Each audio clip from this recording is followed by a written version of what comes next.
This is going to be a recording for introductions to square roots, and it's follow along with the pre-algebra text for CAP045. It begins on page 427. It's section 5.7. So 5.7 on page 427. This whole section is just about square roots, and it's pretty basic. You can do square roots mentally if they're perfect square roots, and then if they're not perfect square roots, you can utilize a calculator. This is where we start taking our calculator out and using the square root button. A square root is indicated with what's called radical notation, and it's kind of a version of a division sign. Looks like a check mark with a long bar on the top, and we would put the number underneath that, and this would read the square root of 9, what I've just written, the square root of 9. So it's just called the radical, and the number under the radical is called the radicand. All right, and if the radicand is under there, it has to be a positive number. We can't have negative numbers under square roots yet. You'll learn later that those are imaginary numbers. If we put a negative on the outside of it, then the answer calls for the negative square root. So we would still figure this square root of 9 out, and we would say it's negative for the answer. Okay. If the negative sign isn't there, then we would just say the positive answer. Or oftentimes people will say both answers, because it is true that they both work, because a negative times a negative is a positive.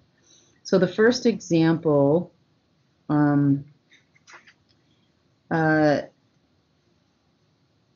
we talk about what a square root is, and it's the opposite of squaring. So if we had if we know that x squared equals x times x, then we know that the square root of x squared equals x.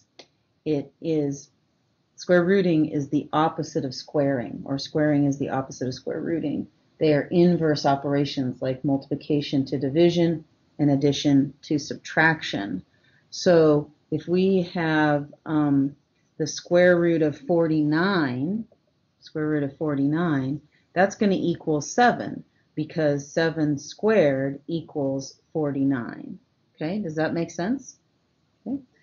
So also, we could say that it's positive 7 and negative 7, because 7 times 7 is 49, and negative 7 times negative 7 is 49.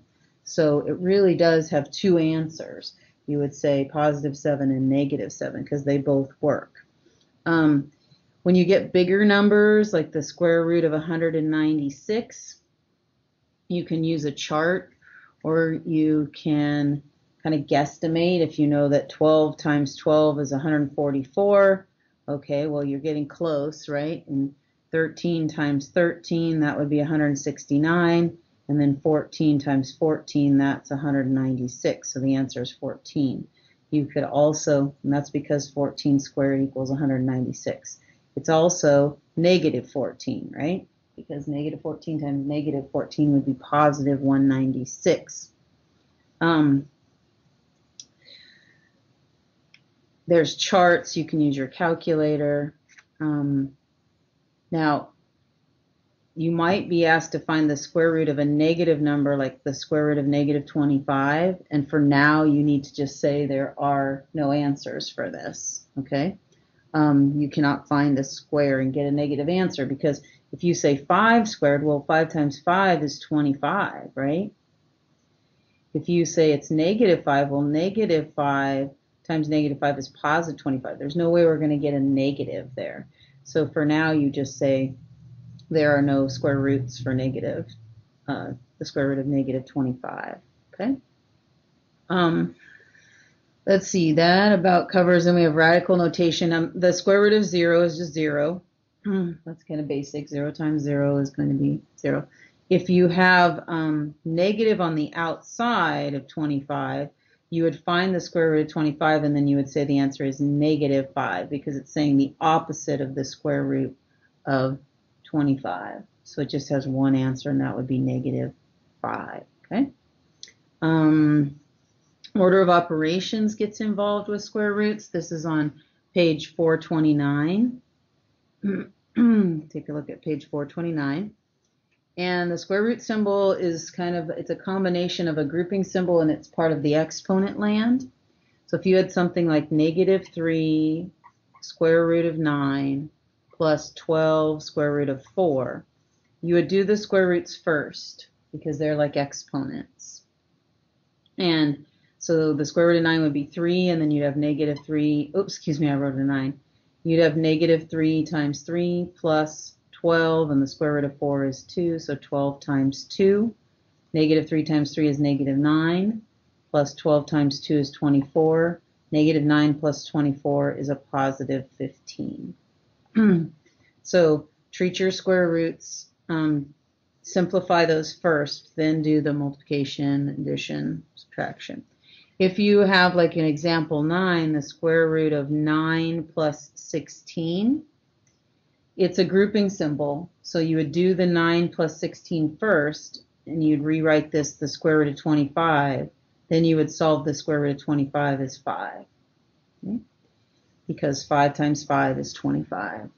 All right, and then also on page 430, if you see square roots over fractions, so like the square root of 4 over 9, this is actually, the square root applies itself to both the numerator and denominator. So it's the same as the square root of 4 over the square root of 9, which is 2 over 3. Okay, so pretty basic there. Just apply that square root to both. If you see the square root of a decimal, like the square root of 49, that's just 0.7. And in this case, in example 10 on page 430, it said negative square root of 49. So you find the square root of 0.49, which is 0.7, and then you apply the negative to it. And then you can estimate square roots. I don't really go over that section. I mean, I guess we could. Let me go over that, but you can kind of get somewhere in between, but then you're going to use your calculator. So like if we wanted to, this is on page 430, example 11, if you wanted to estimate the square root of 24, well, you know that the square root of 16 is 4, and the square root of 25 is 5. So you know that the square root of 24 is going to fall somewhere in between 4 and 5, and it's going to be closer to 5 than it is 16. So it's going to be like 4.8 or 4.9, probably somewhere in there. So you can kind of guess at where it's going to be. You can then punch it in your calculator, and it'll tell you what it is. It's going to be something like 4.898979485, something like that. And then you round it, whatever the directions say, you round it to the nearest tenth, hundredth, and you use your approximate equal sign. All right, so that's the square root section. Really important to kind of get a grasp of. It's not too hard. It's just to recap. You know, the square root of 9 is a positive 3 and a negative 3, because 3 squared equals 9 and negative 3 squared equals 9. So square rooting is the inverse of squaring, or vice versa. Squaring is the inverse of square rooting. They're just opposite. So you can undo each one. We could undo squaring by square rooting. We could undo square rooting by squaring. So these are perfect squares, like the square root of 4 equals 2, the square root of 9 equals 3, the square root of 16 equals 4, the square root of 25 equals 5, and we just keep going up our whole numbers, and can continue to get perfect squares. If they fall in between, like the square root of 24, we know it's between the square root of 16 is square root of 25. It's closer to the square root of 25, so it's going to be something that's close to 5, but not quite 5, because 5 is the square root of 25, so it'd be like a high 4 point something, like 4.8 or 4.9 if you had to estimate.